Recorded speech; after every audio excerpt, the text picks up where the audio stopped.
बिस्मिल्लाहिर्रहमानिर्रहीम। अस्सलामु अलैकुम अज़ीज़ तालबात, उम्मीद करती हूँ आप सब खैरियत से होंगे। अज़ीज़ तालबात, गज़ल नंबर 1 के पहले 4 इशार के हम मुताला कर चुके हैं। आज हमने गज़ल नंबर 1 के 5 था 7 की तशरीह का मुताला करना है। शेर नंबर 5 है, मत पूछ कि क्या हाल है मेरे तेरे पीछे, मेरा तेरे पीछे, तू देख के क्या रंग है तेरा मेरे आगे। हाल कहते हैं हालत को, तेरे पीछे यानी कि तेरे बाद, रंग कहते हैं कैफियत, चेहरे पर ज़ाहिर होने वाला तासर। मफ़हूम है इसका, ए महबूब मुझसे जुदाई की हालत मत पूछ, तू ये देख कि मेरे सामने तेरा क्या रंग है। पहले मिसरे में शायर कहता है कि ए महबूब, बार बार मुझसे जुदाई के लम्हात के बारे में दरियाफ़्त करते हो कि तुमसे जुदा होने के बाद मेरी क्या हालत होती है। मेरी बेकरारी और तड़प को जानकर दिल ही दिल में खुश होते हो। मेरी जुदाई की हालत मत पूछो कि तुमसे जुदा होकर मेरे दिल की क्या हालत होती है और मैं कैसा बेकरार होता हूँ। जब तुम मुझे छोड़कर जाते हो मेरी हालत ऐसी ख़राब हो जाती है कि बयान से बाहर है और इंतहाई तकलीफ़ देह है। दूसरे मिसरे में शायर कहता है कि जब तुम मेरे सामने आते हो तो तुम अपना रंग देखा करो। मुझसे मुलाकात के वक्त तुम्हारी कैफियत कैसी होती है, तुम्हारी रंगत कैसे मुतगैर हो जाती है। मुझे देखकर तुम्हारे हवास उड़ जाते हैं। मेरे सामने तुम्हारे चेहरे पर एक रंग आ रहा होता है और दूसरा रंग जा रहा होता है। तुम्हारी आंखों की बेचैनी और दिल की उदासी बता रही है कि मेरे बगैर तुम्हें भी चैन नहीं पड़ता। तुम्हारी ये हालत तुम्हारे बोले बगैर ही बहुत कुछ कह रही होती है। शेर को अगर दूसरे पहलू से देखें तो इसमें शायर जो है वो तंज़िया इशारा कर रहा है, कह रहा है कि शायर को देखकर महबूब को अपनी बेवफाई का एहसास होता है।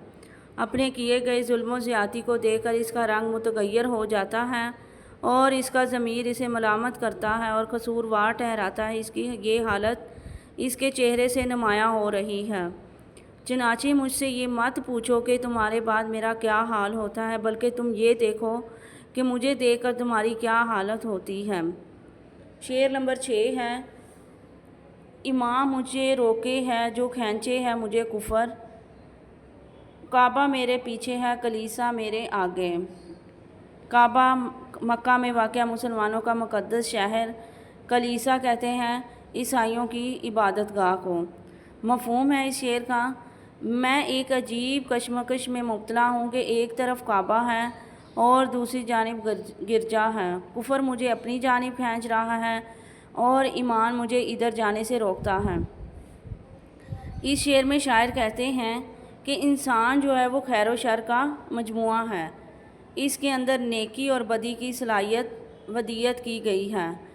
शैतानी कुव्वतें इंसान को बुराई की जानिब राग़िब करने की कोशिश करती रहती हैं, जबकि रहमानी ताकतें इंसान को नेकी और हदायत की जानिब राह दिखाती हैं। कुफर और शैतानी ताकतें मुझे अपनी जानिब खींच रही हैं, मुझे खुदा और राह हदायत से गाफिल कर रही हैं। पहले मैं भी इनकी जानिब खींचा चला जाता हूँ, लेकिन मेरा ईमान, मेरा मज़हब और मेरा अक़ीदा मुझे रोकता और एक ख़ास रास्ते पर चलते रहने की तलकीन करता है। दुनियावी लज्जतों और नफसानी ख्वाहिशों से बाज रहने की तलकीन करता है। मेरे लड़खड़ाने और गिरने पर बार बार मुझे राह हदायत पर ले आता है। दूसरे मिसरे में शायर कहता है कि काबा मेरे पीछे है और कलीसा मेरे आगे है। काबा यानी दीन इस्लाम का मरकज़ मेरे पीछे है। मेरा माजी, मेरी रवायात और मेरी मशरक़ी तहज़ीब कहीं पीछे है, जबकि चर्च, मगरबी दुनिया, आज़ाद ख्याली, रोशन ख्याली और जदीदियत मेरे आगे हैं। मैं इस कशमकश में मुब्तला हूँ कि किसे अपनाऊँ और किसे तर्क कर दूँ।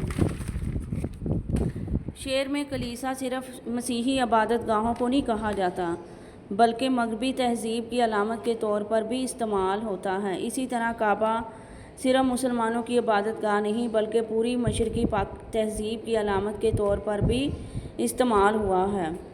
मगरबी तहज़ीब की रंगीनियाँ और मजहबी और फ़िक्री आज़ादियाँ ऐसी हैं कि दिल खुद ब खुद इनकी जानिब खींचा चला जाता है।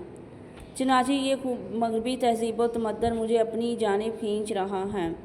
شعر نمبر 7 ہے، ہم پیشہ ہو ہم مشرب ہو ہم راز ہے میرا، غالب کو برا کیوں کہوں اچھا میرے آگے۔ ہم پیشہ کہتے ہیں یکساں کاروبار کرنے والے، ہم مشرب اکٹھے شراب پینے والے یا یکساں عقیدے اور نظریے والے، ہم راز جانے والے، محرم یا دوست۔ مفہوم ہے اس کا، غالب میرا ہم نوالا، ہم پیالہ اور ہم راز ہے، اس لیے اسے برا مت کہو، میرے نزدیک وہ اچھا شاعر ہے۔